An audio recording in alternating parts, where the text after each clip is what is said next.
Hey guys, welcome back to the Active Kidney. I thought I would go a little bit more in depth into how I found out that I was PKD positive, how I came to realize that I was going to need a kidney, and some of the stats and some of the issues that come with being PKD positive.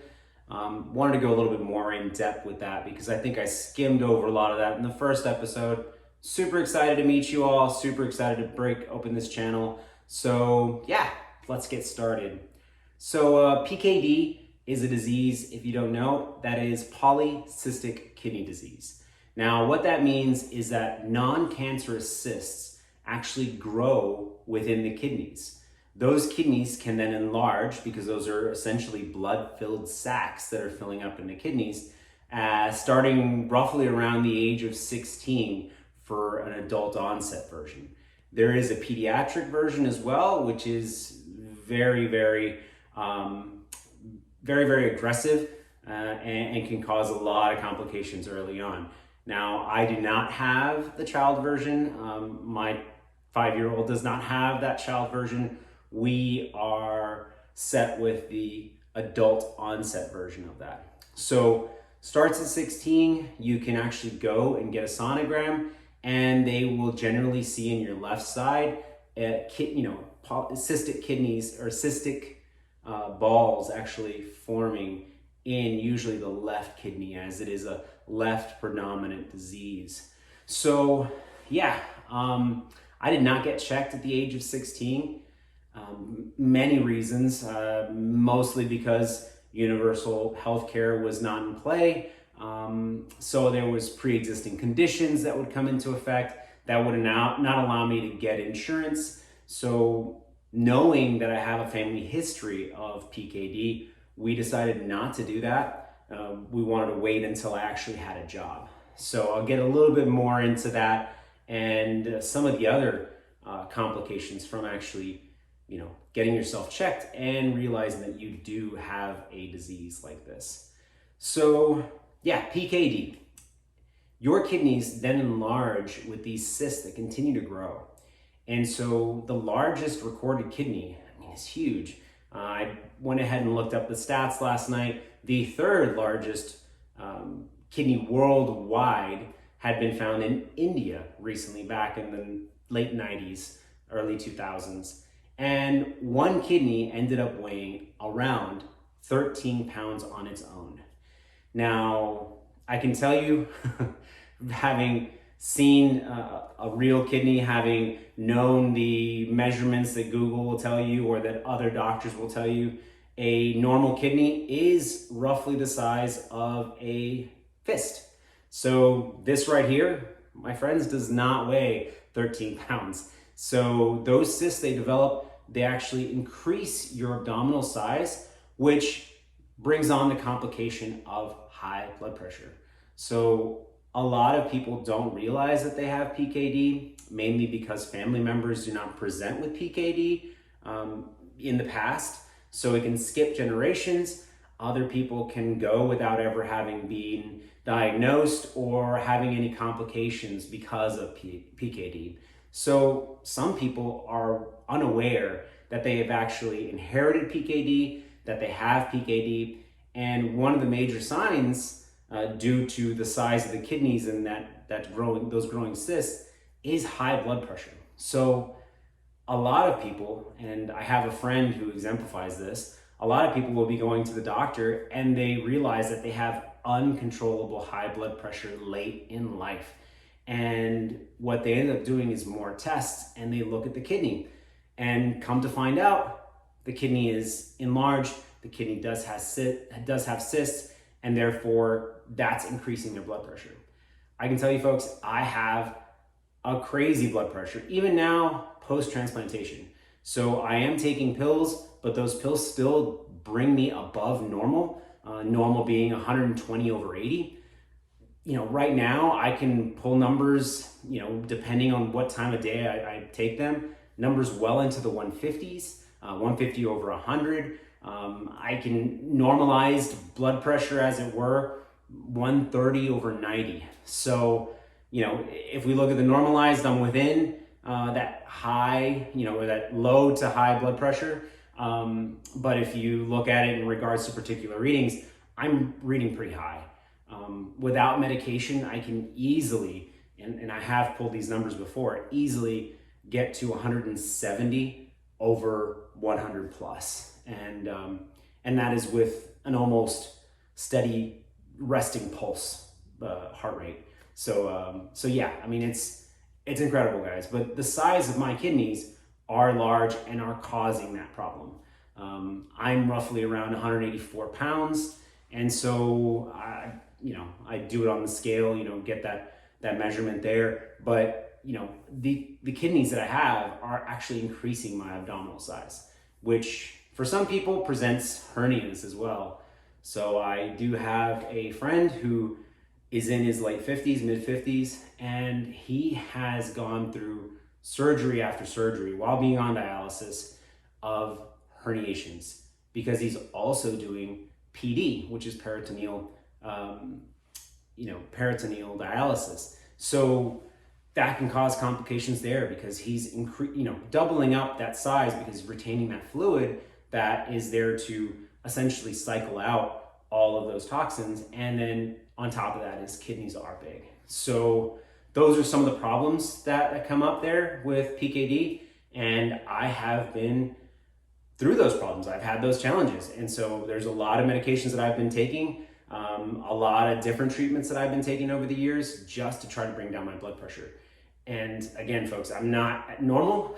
So I am still in the high range, but I am within a range that my doctor is okay with. And so yeah, I have to continue. If you do get a nephrectomy, essentially they take out both of your kidneys. That could alleviate some of that pressure, but you have to be considerate of the risk that poses. My aunt, which was also diagnosed with PKD, she had both of her kidneys removed. Now, the reason that she had both of the kidneys removed is because she was having problems breathing. She felt like she was full, because again, it's pushing up against all those organs. She felt like she was full. She felt like she couldn't breathe. So in order for the doctor to feel comfortable with her continuing a normal life, they did take out both kidneys. Now, with that said, she literally was like a baby. So she couldn't urinate, which is a problem among diabetics or others with chronic kidney disease, which is not an issue for a PKD patient. Well into my failure, I was still urinating. Now, I'll tell you, it wasn't urine that was outputting any sort of toxins or anything like that, but I was urinating. So any fluid that I was taking in, I was putting out. Now, it did not take out any toxins that were in the blood, so my blood toxicity was high. That is going to be the case, obviously. But yeah, you have to take that in consideration. So you take out those kidneys, you then lose the ability to urinate, and now your dialysis is a little bit harder. And again, a lot of regular diabetes patients, go through that, where they're unable to urinate and they depend on dialysis quite literally for their life.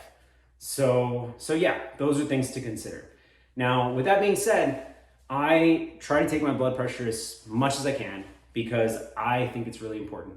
I do it for myself. I do it obviously for the doctor to make sure that I'm good on my regimen, that I'm taking control of it. So I use this Omron blood pressure monitor. Now, this is Bluetooth connected, and I'll put a link in the comments, I guess, so that way you guys can go to it. There's plenty of them out there. I tried a couple before I ran into this one. I actually have another Omron blood pressure monitor that I use that I feel is pretty accurate. I also checked this with the doctors as well. It marks, within a couple points, obviously, of where they're reading. And that's the most important part, guys. I tried some other ones which were just, cuff based. They didn't have the actual, base plus the cuff that gets connected here that you put on. So it was just the cuff with a unit here on the side. I have to say a lot of those that I found were not very accurate. So they would read too high, they would read too low. They wouldn't read at all. It was just real hit or miss. So I generally go back to those. I used to, help my dad take blood pressures at the pharmacy, which I had a job at for quite a while. So I know how to do just the regular, blood pressure, and I can feel it. Obviously, my blood pressure is that high that you can feel that beat, and you know exactly where it's hitting. With those cuffs, again, the numbers were flying by, the pressure wasn't high enough. It was just a lot of complications. So this one's Bluetooth connected. It goes to an app on my phone. I can actually take those numbers, I can share those with my doctor, and that way, I don't have to write this stuff down. The big problem with a lot of those monitors is that you actually have to write the numbers down, and then what if you don't write the measurement? Then it only holds 3 or so measurements, then it deletes, and then you're stuck not having those measurements. So especially post-transplant, the doctor will tell you, get your blood pressure readings, because he or she wants to keep you under that particular threshold, right? Or within that particular threshold. So you're not putting too much pressure on the kidney, you're not rejecting that kidney. So yeah, that's what I do there. That's one of the many tools that I use. Going back to my aunt, I was lucky enough to know that I have a family history of PKD. It wasn't a surprise for me that I had PKD, although it is still surprising, even though you know you have a 50-50 shot that you win the lottery, so to speak. But my grandmother had PKD. She actually had 2 kidney transplants. She was on dialysis for quite a few years. My mother was on dialysis a couple of years, and she had her kidney transplant roughly about 16, 17 years ago. So she's doing very well. Her creatinine is really great. She's floating along right now, so she's doing awesome. My aunt, whose kidneys were taken out, had been on dialysis. She was on peritoneal dialysis, and she actually had a transplant. She was lucky enough to get a transplant 7 years after she had been on dialysis, and so she had that about a month before mine, so sometime in June. So yes, it's present in my family. I understand that. I have a 5-year-old, as I've said before. My 5-year-old has a 50-50 shot of having polycystic kidney disease.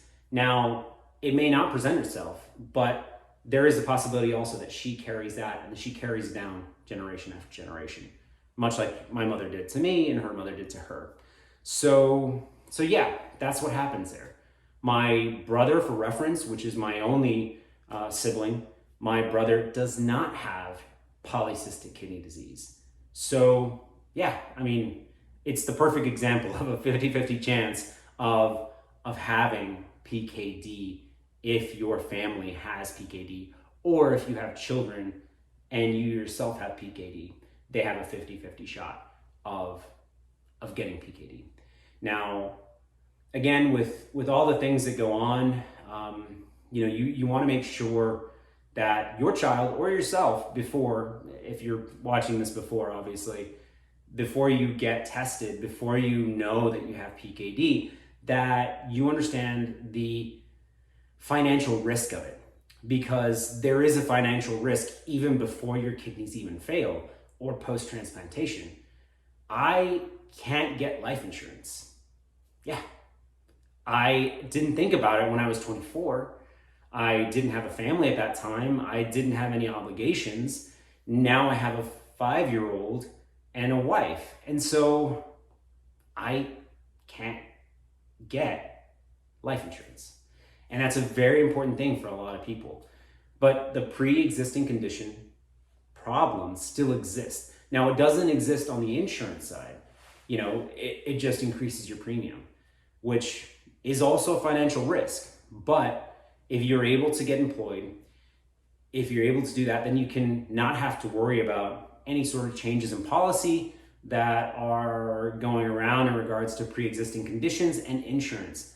I don't know if that's ever going to happen, but I lived through it. So it's not to say that it's impossible, because there was such a thing as a pre-existing condition that would limit you from getting insurance. So if you knew that you had a pre-existing condition, you were not eligible to get insurance unless you had an employer, and that employer would give you insurance. And there were a lot of other loopholes there.